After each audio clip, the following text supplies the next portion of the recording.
చూసారు కదా! ఈ పైపింగ్ అనేది ఇన్విజిబుల్ పైపింగ్ అనమాట. కరెక్ట్‌గా మీరు ఎలా చేశారు అన్నది మీ బ్లౌజుని చూసినా కూడా బయటకి, లోపలికి ఎవరు చెప్పలేరు. ఎందుకంటే ఇక్కడ షోల్డర్ కూడా ఇన్విజిబుల్ ఉంటుంది. Hi friends, welcome back to my channel Bhavitha boutique. ఈరోజు టాపిక్ వచ్చేసి బ్లౌజ్ నెక్‌కి ఇన్విజిబుల్ పైపింగ్, షోల్డర్ కూడా ఇన్విజిబుల్‌తో ఎలా జాయిన్ చేసుకోవాలన్నది వీడియో ఉండబోతుందనమాట. వీడియోని స్కిప్ చేయకుండా ఫస్ట్ నుంచి లాస్ట్ వరకు చూడండి. అప్పుడే నేను చెప్పేది మీకు పూర్తిగా అర్థమవుతుంది. ఛానల్ని ఫస్ట్ టైం ఎవరైతే చూస్తున్నారో ప్లీజ్ సబ్స్క్రైబ్ మై ఛానల్. కింద ఉన్న బెల్ ఐకాన్ని క్లిక్ చేసి ఆల్ అనే బటన్ ప్రెస్ చేస్తేనే మా వీడియోస్ నోటిఫికేషన్ మీకు ముందే వస్తాయి. సో ఫస్ట్ ఈ లైనింగ్ పార్ట్స్ని ముందు షోల్డర్స్ జాయిన్ చేసుకోవాలి. అవి ఎలా అంటే మార్కింగ్స్ ప్రకారం ఎదురుబెదురుగా ఉండేట్టు చూసుకొని నేను చూపించిన విధంగా నెక్స్ అన్నీ కలిసేట్టు 4 మూలల కార్నర్స్లో మనకి ఈ సైడ్ జాయింట్స్ ఉండేట్టు చూసుకొని షోల్డర్స్ అనేవి జాయిన్ చేసుకోవాలి. షోల్డర్ ఎప్పుడూ కూడా జాయింట్ ఎలా చేయాలంటే ఈ ఫ్రంట్ బ్యాక్ ఒకటి స్ట్రైట్లో ఉంటుంది, బ్యాక్ ఫ్రంట్ వచ్చేసి కార్నర్లో క్రాస్లో ఉంటుంది కదా. అందుకోసమని ఈ కన్ఫ్యూజన్ లేకుండా, క్రాస్గా లేకుండా ఫస్ట్ నెక్ వైపు నుంచి షోల్డర్ జాయిన్ చేసుకోవాలి. షోల్డర్ జాయింట్స్ అనేవి ఈవెన్గా 1/2 ఇంచ్ మార్జిన్ ప్రకారమే జాయిన్ చేసుకోవాలన్నమాట. ఈ మార్కింగ్ జాయింట్ అనేది చాలా ఇంపార్టెంట్ అనమాట ఈ ఇన్విజిబుల్ షోల్డర్ జాయింట్కి. ఎందుకంటే లైనింగ్ పార్టు, మెయిన్ పార్టు సపరేట్గా అటాచ్ చేసుకుంటున్నాము. సో దీనికోసమని ఇవి అటాచ్మెంటు ఈవెన్గా లేకుండా అనీవెన్గా ఉంటే మనకి జాయింట్ అనేది కరెక్ట్గా జాయింట్ అవ్వదనమాట. ఒకే పార్ట్లో కూర్చోదు షోల్డర్ దగ్గర.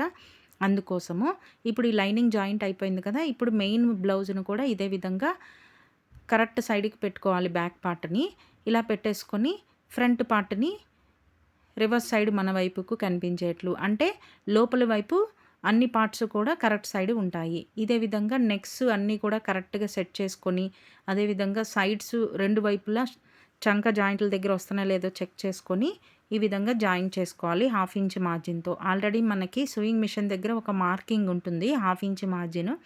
ఆ లైన్ ప్రకారం జాయిన్ చేసుకుంటే చాలా ఈజీగా ఉంటుంది. అప్పుడు మార్కింగ్ చేసుకోవాల్సిన అవసరం కూడా ఉండదు. బిగినర్స్ అయినా సరే చాలా జాగ్రత్తగా జాయిన్ చేసేసుకుంటారు. ఇది చాలా ఈజీ టెక్నిక్ అనమాట. నేను ఫాలో అవుతాను. మీరు కూడా ఈ విధంగానే ఫాలో అయితే నాలాగే నీట్గా మీరు కూడా జాయిన్ చేసుకోగలుగుతారు. ఒకే ఒకటి మాత్రం నేను చెప్పగలను, షోల్డర్ దగ్గర మాత్రం నెక్ వైపు మాత్రమే జాయిన్ చేయాలి. అది 1/2 ఇంచ్ మార్జిన్ అనేది కంపల్సరీగా ఒకే విధంగా ఈవెన్గా జాయిన్ చేయాలి.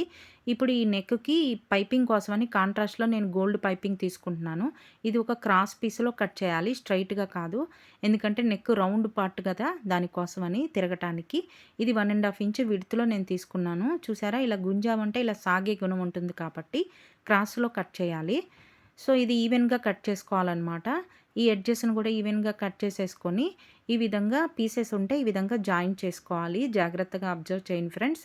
ఈ విధంగా బాక్స్ లాగా కార్నర్స్ని పెట్టేసుకొని ఎల్ షేప్లో పెట్టాలి. అంటే ఒకటి అడ్డంగా పెట్టాలి, ఒకటి నిలువుగా పెట్టాలి. కరెక్ట్గా ఆ కార్నర్ నుంచి ఈ కార్నర్కి ఇలా స్టిచ్ చేసుకొని కొంచెం మార్జిన్ ఇచ్చుకొని మిగతా ఎక్స్ట్రాస్ని కట్ చేసుకోవాలి. లోపలికి ఈ ఫ్యాబ్రిక్ని మడిచి రెండు వైపులకి సపరేట్ చేసేసి గోరుతో గీరేసామంటే ఇక్కడ ఫోల్డింగ్ చేసిన ఈవెన్గా మనకి ఒత్తుగా లేకుండా ఉంటుందన్నమాట. ఈ లోపల స్టిచ్ ఎక్కడైతే ఉందో ఆ వైపుకి దారం పెట్టి మనం ఈ పైపింగ్ దారం పెట్టి దీన్ని పైపింగ్ స్టిచ్ చేసుకోవాల్సి ఉంటుంది క్లాత్కి. దానికన్నా ముందు మనం డబుల్ ఫుట్ ఉంటుంది కదా మన సూయింగ్ మిషన్కి, అది నార్మల్ చిన్న సూయింగ్ మిషన్ అయినా పెద్దదైనా ఇదే ఉంటుందన్నమాట. ఇది సింగిల్ ఫుట్ మనకి టైలరింగ్ మెటీరియల్ షాప్లో దొరుకుతాయి. ఒకసారి వెళ్ళి మన మిషన్కి తగ్గట్టు ఆ సింగిల్ ఫుట్ని కరెక్ట్గా మన మిషన్ మోడల్ చెప్తే వాళ్ళు ఇస్తారనమాట. అది తెచ్చుకున్నారంటే మీరు ఈజీగా ఈ పైపింగ్ని పర్ఫెక్ట్గా నీట్గా అటాచ్ చేసుకోగలుగుతారు. ఈ సింగిల్ ఫుట్ అటాచ్ చేసిన తర్వాత కరెక్ట్గా మిడిల్కి థ్రెడ్ని పెట్టి ఇలాగా మిడిల్కి సమానంగా ఫోల్డ్ చేసుకోవాలి. ఇప్పుడు 2-3 స్టిచ్చులు ఈ థ్రెడ్ని క్రాస్ అయిన తర్వాత 2-3 స్టిచ్లు అడ్డంగా వేసి ఈ పట్టీని స్ట్రైట్ చేసేసి కరెక్ట్గా మిడిల్కి ఫోల్డ్ చేసి చేత్తో ఈ విధంగా నీట్గా ప్రెస్ చేస్తే సెట్ అయిపోయి ఉంటుంది. ఇప్పుడు బ్యాక్ సైడ్ ఈ థ్రెడ్ కొంచెం మనకి స్టార్టింగ్లో ఉంటుంది కదా, ఆ థ్రెడ్ని పట్టుకొని ఈ పైపింగ్ థ్రెడ్ పక్క నుంచి స్టిచ్ పడేట్టు చూసుకోండి ఫ్రెండ్స్. చూసారు కదా, ఆ విధంగా నీట్గా థ్రెడ్ పక్క నుంచి స్టిచ్ పడిందంటే మనకి టైట్గా వస్తుందన్నమాట. ఈ స్టిచ్ అనేది ఎప్పటికీ కూడా స్ట్రాంగ్గా ఉంటుంది. మనకి బ్లౌజ్కి స్టిచ్ చేసుకున్నప్పుడు బ్లౌజ్ ఉన్నన్నాళ్ళు పాడవకుండా ఉంటుందన్నమాట. సో ఇదే విధంగా మొత్తం ఈ థ్రెడ్ అంతా కూడా మనం తీసుకున్న పట్టీ ప్రకారం అటాచ్ చేసేసుకోవాలి. ఇంకో టిప్ ఏదంటే ఇది ఒకసారి ఇది చూసారంటే ఈ జాయింట్ దగ్గర నేను ఇలా ఓపెన్ చేశా కదా! కరెక్ట్‌గా దాన్ని లోపల అదే విధంగా మలిచి కుట్టామంటే అక్కడ ఎత్తుగా రాకుండా ఉంటుంది. అదే విధంగా ఇంకో విషయం ఏంటంటే ఇది కొంచెం ఈ జాయింట్ చేసేటప్పుడు గానీ థ్రెడ్ ఇలాగా పైపింగ్ జాయింట్ చేసేటప్పుడు స్టిచ్ అనేది నార్మల్‌గా కుట్టేదానికన్నా ఇంకొంచెం చిన్నగా స్టిచ్ చేసుకోండి. అదే విధంగా నేను ఈ థ్రెడ్‌ని ఇప్పుడు కట్ చేయట్లేదు ఫ్రెండ్స్. ఎందుకంటే ఇది చాలా లెంతీగా కట్ చేశాను సుమారుగా. తర్వాతకి కూడా యూజ్ అవుతుందన్నట్లు. మనకి నెక్ లైన్‌కి ఎంత కావాలో అంత ఉంచుకొని, ఒకవేళ మనకి కొంచెం ఉంటే థ్రెడ్ తీసేసుకోవచ్చు. లేదంటే ఆ పైపింగ్‌ని ఇంకోసారి కూడా వాడుకోవచ్చు. దీన్ని ఇలాగా ఒక హాఫ్ ఇంచ్ కన్నా ఒక పాయింట్ తక్కువకి మార్జిన్‌కి ఇది ఇలాగా ట్రిమ్ చేసేసుకోవాలి. ఇలా చేసుకోవటం వల్ల బ్లౌజ్ నెక్ లైన్‌కి కరెక్ట్‌గా మార్జిన్ ప్రకారం అటాచ్ చేసుకోవచ్చు. ఫస్ట్ ఈ లైనింగ్ పార్ట్‌ని తీసుకొని చేసిన దాన్ని లోపల ఈ మార్జిన్‌ని బ్యాక్ సైడ్‌కి మలిచి గోరుతో ఇలా గీరేసుకోవాలి స్టిచ్ దగ్గర. ఇప్పుడు నెక్ లైన్ నుంచి లెఫ్ట్ సైడ్ నెక్ లైన్ నుంచి జాయిన్ చేయటం చూద్దాము. ఇలాగ కరెక్ట్‌గా మార్జిన్ ప్రకారం ఈ పైపింగ్ మనం స్టిచ్ చేసుకున్న స్ట్రిప్‌ని ఇలా పెట్టేసి కరెక్ట్‌గా ఈ థ్రెడ్ పక్క నుంచి స్టిచ్ పడేటట్లు జాగ్రత్తగా ఈ టర్నింగ్ దగ్గర నేను చూపించినట్లు ఎలాగా మనకి నెక్ లైన్ ఉంటే అదే విధంగా మన హ్యాండ్స్‌ని టర్న్ చేసుకోవాలి. ఫ్యాబ్రిక్‌ని గానీ, ఈ పైపింగ్ పట్టీని గానీ లాగకూడదు ఫ్రెండ్స్. నేను ఆల్రెడీ స్టిచ్ చేసేటప్పుడు మీరు అబ్జర్వ్ చేసుంటారో లేదో తెలీదు. ఇప్పుడు నేను మళ్ళీ చెప్తున్నాను. కొంచెం ఈ పైపింగ్ క్లాత్ లోపల ఈ థ్రెడ్ కుట్టేటప్పుడే కొంచెం క్లాత్‌ని లైట్‌గా గుంజేసామంటే, ఇప్పుడు ఈ పట్టీ గమనిస్తే మీరు కొంచెం రౌండ్‌గా ట్విస్ట్ అయ్యుంది. అది ఎందుకు చేశానంటే ఇది ఇన్విజిబుల్ పైపింగ్ కాబట్టి మనం ఎలా సెట్ చేస్తే అలా ఉండటం కోసం నేను ఈ విధంగా కొద్దిగా ఎక్కువ కాదు ఒక 30-40% అనుకోండి. అంతవరకు కొద్దిగా గుంజి అలాగా సెట్ చేసిన తర్వాత థ్రెడ్‌కి మిడిల్‌కి ఫోల్డ్ చేసి జాయిన్ చేశామంటే ఈ థ్రెడ్ పైపింగ్ కరెక్ట్‌గా ఇదే విధంగా సెట్ అవుతుంది. నేను ఇది కంప్లీట్ అయిన తర్వాత ఈ థ్రెడ్ మీకు ఎలా ట్విస్ట్ అవుతుందో ఒకసారి చూపిస్తాను. చూడండి అది. ఈ విధంగా జాయిన్ చేయటం వల్ల మనకి మంచి ఫినిషింగ్ అయితే వస్తుంది ఫ్రెండ్స్. అందుకని నేను ఈ టిప్‌ని ఫాలో అవుతాను. జనరల్‌గా నేను స్టిచ్చింగ్ చేసేటప్పుడు ఇది ఫాలో అయ్యేదే నేను మీకు చెప్తున్నాను. చూసారు కదా! ఈ రౌండ్ నెక్ దగ్గర ఇలాగే టర్న్ అవుతుంది. చూసారు కదా! ఈ విధంగా అనమాట. అది అలా రావటం వల్ల కరెక్ట్‌గా మనం యాజ్ ఇట్ ఈజ్‌గా మనం మెలి తిరగకుండానే మనం ఎలా సెట్ చేస్తే అలాగా సెట్ అయిపోతుందనమాట. సో, దీని మూలన మనకి బెనిఫిట్ చాలా ఉంటుందని నేను ఈ విధంగా ఫాలో అవుతాను. ఇది నా ఛానల్‌లో నేను మాత్రమే చూపించే ఈ టిప్ అనమాట. సో, మిస్ అవ్వకుండా చూడాలంటే ఇదే విధంగా స్టార్టింగ్ నుంచి ఎండింగ్ వరకు వీడియోని స్కిప్ చేయకుండా చూడండి ఫ్రెండ్స్. ఈ విధంగా నీట్‌గా జాయింట్ అయిపోయింది కదా! చూసారు కదా! థ్రెడ్ అనేది ఎంత టైట్‌గా జాయింట్ అయిందో. ఇప్పుడు ఈ లైనింగ్‌కి అటాచ్ చేసిన తర్వాత ఇప్పుడు మెయిన్ పార్ట్‌ని ఎలా అటాచ్ చేయాలో చూద్దాము. ఈ మెయిన్ బాడీ పార్ట్‌కి షోల్డర్ జాయింట్‌ని లోపలికి మలిచేసి బ్యాక్ సైడ్‌కి మలిచేసిన తర్వాత మెయిన్ పార్ట్ అండ్ ఈ పైపింగు. మెయిన్ పార్ట్ పైవైపు ఉండాలి. తర్వాత పైపింగ్ ఉండాలి. దానిపైన లైనింగ్ ఉండాలి. ఈ విధంగా సెట్ చేసుకొని ఫస్ట్ షోల్డర్ జాయింట్స్ దగ్గర కరెక్ట్‌గా పెట్టి పిన్స్ పెట్టేసుకోవాలి. అన్ని వైపులా ఈ విధంగానే పిన్స్ పెట్టుకోవాలి. First shoulder joint. నెక్స్ట్ వచ్చేసి మిడిల్ దగ్గర ఫోల్డింగ్ దగ్గరికి మార్కింగ్ నేను చూపిస్తున్నా కదా! ఈ మార్కింగ్ కలిసే చోట ఒక పిన్ పెట్టుకోవాలి. ఇదే విధంగా సెకండ్ సైడ్ షోల్డర్ జాయింట్ దగ్గర కూడా ఇదే విధంగా ఈ టర్నింగ్ దగ్గర కూడా కంపల్సరీగా పిన్స్ పెట్టుకోవాలి ఫ్రెండ్స్. అప్పుడే మనకి ఈ 2 ఫ్యాబ్రిక్స్ కరెక్ట్‌గా ఒకే మార్జిన్‌తో జాయింట్ అవుతాయి. మనం ఇలా సెట్ చేసేసుకున్నామంటే బిగినర్స్ అయినా సరే ఎవరైనా చాలా ఈజీగా పర్ఫెక్ట్‌గా ప్రొఫెషనల్ స్టైల్‌లో జాయిన్ చేయగలుగుతారు. ఇప్పుడు ఈ ఆల్రెడీ మనం జాయిన్ చేసిన లైనింగ్‌కి జాయిన్ చేసాం కదా పైపింగ్ పట్టీని.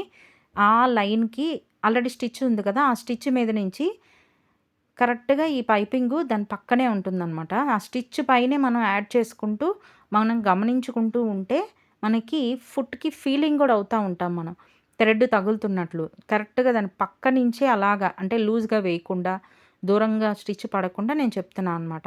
ఎంత పిన్స్ పెట్టుకున్నాం గూడా ఒక్కోసారి lining part main blouse cloth కొద్దిగా జరిగే ఛాన్స్ ఉంది. అందుకని ఒకసారి అబ్జర్వ్ చేసుకొని ఇలా జాగ్రత్తగా సెట్ చేసుకుంటూ కొద్దిగా జాయిన్ చేయాలి. నిదానంగా చేయండి ఫ్రెండ్స్. తొందరపడొద్దు. ఒకవేళ ఫాస్ట్‌గా చేసేసారనుకోండి, ఆ స్టిచ్ మళ్ళీ దగ్గరగా, దూరంగా పడిందనుకోండి అటు ఇటుగా, ఫినిషింగ్ లేదని ఊడతీయటానికి చాలా టైం పడుతుంది. ఎందుకంటే నేను ఆల్రెడీ చెప్పాను కదా! కొంచెం దగ్గర కుడ్డే వేసుకోవాలని. ఈ టర్నింగ్ దగ్గర మాత్రం నీడిల్ని దించేసి కావాలంటే కొద్దిగా నీడిల్ దించాలి, ఫుట్ లేపాలి, కాస్త టర్నింగ్ చేసుకోవాలి. చూడండి నిదానంగా టర్న్ చేసుకుంటూ నా హ్యాండ్స్ కూడా గమనించండి ఫ్రెండ్స్ ఎలా టర్న్ చేస్తున్నానో. నెక్ లైన్ టర్న్ ఉంటే టర్న్ చేయాలి, స్ట్రైట్గా ఉంటే హ్యాండ్ స్ట్రైట్గా పట్టుకోవాలి. ఈ 2 జాయింట్స్ కరెక్ట్గా సెట్ చేసేసుకోవాలి. సెట్ చేసుకున్న తర్వాత మాత్రమే మార్జిన్ కరెక్ట్గా కలుపుకొని ఆల్రెడీ స్టిచ్ అయిన దాని మీద స్టిచ్ చేయడానికి ట్రై చేయండి ఫ్రెండ్స్. ప్రాక్టీస్ చేస్తేనే వస్తుంది. మీ ప్రాక్టీసే మీకు ఎంతో పర్ఫెక్ట్నెస్ని ఇస్తుందన్నమాట. మీకు ఈ వీడియో నచ్చినట్లయితే ప్లీజ్ సబ్స్క్రైబ్ మై ఛానల్. కంగారు పడి గబా స్టిచ్ చేయొద్దు, నిదానంగా చేయండి.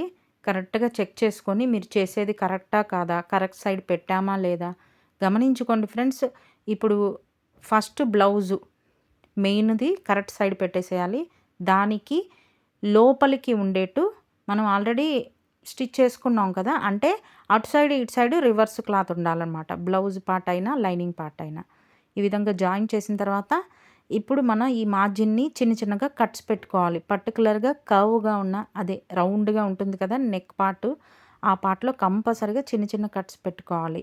అప్పుడే ఈ లైనింగ్ కానీ బ్లౌజ్ కానీ ఫినిషింగ్తో పైపింగ్ అనేది అటాచ్ అవుతుంది. ఈ విధంగా కట్స్ పెట్టుకున్న తర్వాత ఇలా బయటికి ఓపెన్ చేసేసి ఈ లైనింగ్ వైపుకి లోపల మార్జిన్ని మలిచి కరెక్ట్గా ఈ లైనింగ్ ఎడ్జ్ మీద స్టిచ్ పడేటట్లు నిదానంగా జాగ్రత్తగా స్టిచ్ చేసుకోవాలి ఫ్రెండ్స్. ఈ పైపింగ్ పక్క నుంచి అప్పుడు ఏమవుతుందంటే ఫిక్స్ అయిపోయి ఉంటుంది. ఇటు సైడ్కి మార్జిన్ ఉంది గమనించండి. మనకి లైనింగ్ లోపల ట్రాన్స్పరెంట్గా లైట్గా తెలుస్తుంది కదా, అటువైపుకి మార్జిన్ జరిపేసుకొని ఇలాగా ఎడ్జ్లో టాప్ స్టిచ్ వేసేసుకోవాలి. ఇలా వేసుకోవటం వల్ల ఫినిషింగ్ అనేది కరెక్ట్గా జాయింట్ అయ్యి నిలబడి ఉంటుందన్నమాట. ఇంకప్పుడు మనం వెనకాల జరిగిద్ది, క్లాతుల్లో బయటకు వచ్చేస్తుంది లైనింగ్ అనే ఇబ్బంది ఉండదు. చూడండి ఇలాగా ఈ షోల్డర్ జాయింట్ కరెక్ట్గా జాయింట్ అయి కూర్చుంటుంది కదా. ఇది ఎలా ఉంటుందంటే only lining main part shoulder joint అయితే ఎంత పర్ఫెక్ట్గా ఉంటుందో అంతే పర్ఫెక్ట్గా జాయింట్ అయింది. చూసారు కదా, మీరు కూడా ఈ విధంగానే ట్రై చేయండి. ఇప్పుడు ఇలా జాయింట్ అయిన తర్వాత మనం అంతా సెట్ చేసుకొని గోరుతో గీరేసుకోవాలి. ఈ విధంగా ఇటు పైకి ఓపెన్ చేసి మలిచేసి సేమ్ ఇలాగే ఇంతకు ముందు మనం లైనింగ్ పైన ఎలా అయితే స్టిచ్ చేసామో అలాగే ఎడ్జ్లో మీరు ఆ బ్లౌజ్ పైన ఎడ్జ్ అయినా వేసుకోవచ్చు స్టిచ్ బ్లౌజ్ మెయిన్ క్లాత్కి, లేదంటే జస్ట్ పైపింగ్ పక్క నుంచి థ్రెడ్ పడేటట్లు కూడా వేసుకోవచ్చు. అలా వేస్తే కంపల్సరీగా ఐరన్ చేయాల్సి వస్తుంది. అదే ఇలాగ ఫ్యాబ్రిక్ మీద కరెక్ట్గా ఎడ్జ్లో స్టిచ్ చేసామంటే ఐరన్ చేయాల్సిన అవసరం కూడా ఉండదు ఈ నెక్ లైన్కి. చూడండి ఫ్రెండ్స్, నేను చూపిస్తాను ఇప్పుడు. ఎంతో నీట్గా ఫినిషింగ్ అయిపోయింది కదా. ఇప్పుడు ఈ సింగిల్ ఫుట్ని మార్చేసి డబుల్ ఫుట్కి చేంజ్ చేసుకోవాలి. ఇప్పుడు ఈ పైపింగ్ అయిపోయిన తర్వాత బాడీకి మెయిన్ పార్ట్కి లైనింగ్ని కరెక్ట్గా ఎలా అటాచ్ చేసుకొని సెట్ చేసుకోవాలో చూద్దాము. ఫస్ట్ అయితే ఇలాగ నడుము దగ్గర నుంచి సెట్ చేసుకోవాలి. బ్యాక్ సైడ్ డాట్స్ దగ్గర కట్స్ని కరెక్ట్గా సెట్ చేసుకొని సైడ్ కూడా కరెక్ట్గా అడ్జస్ట్ చేసుకుంటూ నీట్గా జాగ్రత్తగా సరి చేసుకుంటూ ఇలాగ లైనింగ్ అటాచ్ చేసుకోవాలి. మీరు గమనించారంటే ఈ షోల్డర్ దగ్గర ఆర్మ్ రౌండ్ షేప్ అనేది కొంచెం సరిగా రాలేదన్నమాట. అది మనం ఈ విధంగా కరెక్ట్గా అటాచ్ చేసిన తర్వాత ఎలా మార్క్ చేసి స్టిచ్ చేయాలా అనేది నేను చూపిస్తాను. ఫస్ట్ అయితే ఇది ఈ విధంగా కరెక్ట్గా అడ్జస్ట్ చేసుకుంటూ ఎక్కడికక్కడ సరి చేసుకుంటూ ఇలాగా లైనింగ్ పార్ట్ని మెయిన్ పార్ట్ని జాయిన్ చేసేసుకోవాలి. అన్ని వైపులా కూడా ఈ విధంగా జాయిన్ చేసుకోవటం వల్ల మనకి ఫినిషింగ్ మాత్రమే కాదు, ఫ్యాబ్రిక్ అనేది ఎక్కడ గుంజకుండా, ఉగ్గులు రాకుండా, ముడతలు రాకుండా ఫినిషింగ్తో మనకి ఫిట్టింగ్ అనేది చాలా బాగా వస్తుందన్నమాట. ఫిట్టింగ్కి డాట్స్ మాత్రమే కాదు, ఈ విధంగా కరెక్ట్గా లైనింగ్ అటాచ్ చేసుకోవటం కూడా చాలా ఇంపార్టెంట్ ఫ్రెండ్స్. ఈ ఎక్స్ట్రాస్ అన్నీ ట్రిమ్ చేసేసుకోవాలి. ఇప్పుడు అబ్జర్వ్ చేయండి ఫ్రెండ్స్, ఇక్కడ నేను ఎక్స్ట్రా ఉన్న ఈ ఫ్యాబ్రిక్ని ట్రిమ్ చేయడంతో పాటు షోల్డర్ దగ్గర మనకి ఎక్స్ట్రా క్లాత్ అనేది అబ్జర్వ్ చేయండి.